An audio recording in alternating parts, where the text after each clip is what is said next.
I wonder if I can do it. I knew Salvatore first when he was a boy of 15, with a pleasant face, a laughing mouth, and carefree eyes. He used to spend the morning lying about the beach with next to nothing on, and his brown body was as thin as a rail. He was full of grace. He was in and out of the sea all the time, swimming with the clumsy, effortless stroke common to the fisher boys. Scrambling up the jagged rocks on his hard feet, for except on Sundays he never wore shoes, he would throw himself into the deep water with a cry of delight. His father was a fisherman who owned his own little vineyard, and Salvatore acted as nursemaid to his two younger brothers. He shouted to them to come inshore when they ventured out too far, and made them dress when it was time to climb the hot, vine-clad hill for the frugal midday meal.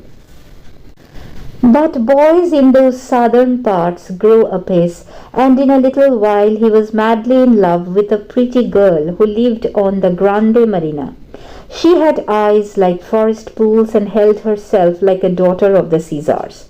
They were affianced, but they could not marry till Salvatore had done his military service, and when he left the island, which he had never left in his life before, to become a sailor in the navy of King Victor Emmanuel, he wept like a child. It was hard for one who had never been less free than the birds to be at the beck and call of others. It was harder still to live in a battleship with strangers instead of in a little white cottage among the vines. And when he was assured to walk in noisy, friendless cities with streets so crowded that he was frightened to cross them when he had been used to silent paths and the mountains and the sea. I suppose it had never struck him that Ischia which he looked at every evening, it was like a fairy island in the sunset, to see what the weather would be like next day, or Vesuvius pearly in the dawn, had anything to do with him at all. But when he ceased to have them before his eyes, he realized in some dim fashion that they were as much part of him as his hands and his feet. He was dreadfully homesick. But it was hardest of all to be parted from the girl he loved with all his passionate young heart. He wrote to her in his childlike handwriting, long, ill-spelt letters, in which he told her how constantly he thought of her, and how much he longed to be back. He was sent here and there to Spezia, to Venice, to Bari, and finally to China. Here he fell ill of some mysterious ailment that kept him in hospital for months. He bore it with the mute and uncomprehending patience of a dog. When he learned that it was a form of rheumatism that made him unfit for farther service, his heart exulted, for he could go home, and he did not bother. In fact, he scarcely listened when the doctors told him that he would never again be quite well. What did he care when he was going back to the little island he loved so well, and the girl who was waiting for him? When he got into the rowing boat that met the steamer from Naples and was rowed ashore, he saw his father and mother standing on the jetty, and his two brothers, big boys now, and he waved to them. His eyes searched among the crowd that waited there for the girl. He could not see her. There was a great deal of kissing when he jumped up the steps, and though all emotional creatures cried a little when they exchanged their greetings. He asked where the girl was. His mother told him that she did not know. They had not seen her for 2 or 3 weeks.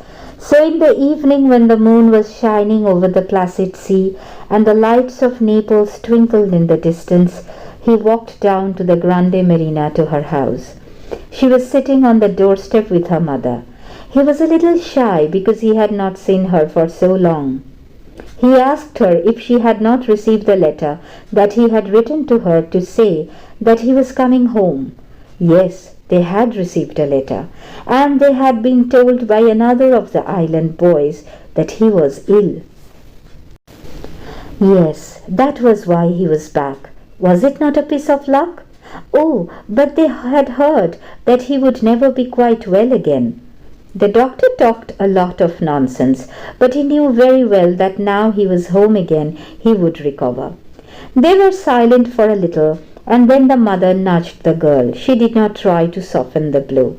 She told him straight out, with the blunt directness of her race, that she could not marry a man who would never be strong enough to work like man. They had made up their minds. Her mother and father and she and her father would never give consent. When Salvatore went home, he found that they all knew. The girl's father had been to tell them what they had decided, but they had lacked the courage to tell him themselves. He wept on his mother's bosom. He was terribly unhappy, but he did not blame the girl. A fisherman's life is hard, and it needs strength and endurance. He knew very well that a girl could not afford to marry a man who might not be able to support her. Her smile was very sad, and his eyes had the look of a dog that has been beaten. But he did not complain, and he never said a hard word of the girl he had loved so well. Then, a few months later, when he had settled down to the common round, working in his father's vineyard and fishing, his mother told him that there was a young woman in the village who was willing to marry him. Her name was Asanta. "She's as ugly as the devil," he said. She was older than he, 24 or 25, and she had been engaged to a man who, while doing his military service, had been killed in Africa. She had a little money of her own, and if Salvatore married her, she could buy him a boat of his own, and they could take a vineyard that by happy chance happened at that moment to be without a tenant. His mother told him that Asanta had seen him at the festa and had fallen in love with him. Salvatore smiled his sweet smile and said he would think about it. On the following Sunday, dressed in the stiff black clothes in which he looked so much less well than in the ragged shirt and trousers of every day, he went up to High Mass at the parish church and placed himself so that he could have a good look at the young woman. When he came down again, he told his mother that he was willing. Well, they were married, and they settled down in a tiny whitewashed house in the middle of a handsome vineyard. Salvatore was now a great big husky fellow, tall and broad, but still with that ingenuous smile and those trusting, kindly eyes that he had as a boy. He had the most beautiful manners I have ever seen in my life. Asanta was a grim-visaged female with decided features, and she looked old for her years, but she had a good heart and she was no fool. I used to be amazed at the little smile of devotion that she gave her husband when he was being very masculine and masterful. She never ceased to be touched by his gentle sweetness, but she could not bear the girl who had thrown him over, and notwithstanding Salvatore's smiling expostulations, she had nothing but harsh words for her. Presently children were born to them. It was a hard enough life. All through the fishing season, towards evening, he set out in his boat with one of his brothers for the fishing grounds. It was a long pull of 6 or 7 miles, and he spent the night catching the profitable cuttlefish. Then there was the long row back again in order to sell the catch in time for it to go on the early boat to Naples. At other times he was working in his vineyard from dawn till the heat drove him to rest, and then again when it was trifle cooler till dusk. Often his rheumatism prevented him from doing anything at all, and then he would lie about the beach, smoking cigarettes with a pleasant word for everyone, notwithstanding the pain that racked his limbs. The foreigners who came down to bathe and saw him there said that these Italian fishermen were lazy devils. Sometimes he used to bring his children down to give them a bath. They were both boys, and at this time the elder was 3 and the younger less than 2. They sprawled about at the water's edge, stark naked, and Salvatore, standing on a rock, would dip them in the water. The elder one bore it with stoicism, but the baby screamed lustily. Salvatore had enormous hands, like legs of mutton, coarse and hard from constant toil.